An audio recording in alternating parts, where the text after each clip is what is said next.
இந்திய அரசியலமைப்பு விதிகளின்படி கல்வி பெறுவது குழந்தைகளின் அடிப்படை உரிமை என்பதால் 14 வயதுக்குட்பட்ட குழந்தைகளை ஒருபோதும் எந்தவித பணிகளிலும் ஈடுபடுத்த மாட்டேன் எனவும் அவர்கள் பள்ளிக்கு செல்வதை ஊக்குவிப்பேன் எனவும்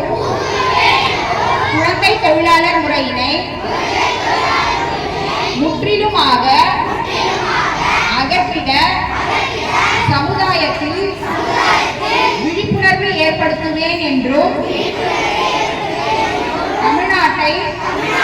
குழந்தை தொழிலாளர்கள் அற்ற மாநிலமாக மாற்றுவதற்கு என்னால் இயன்றவரை பாடுபடுவேன் எனவும் உளமாற உறுதி கூறுகிறேன்.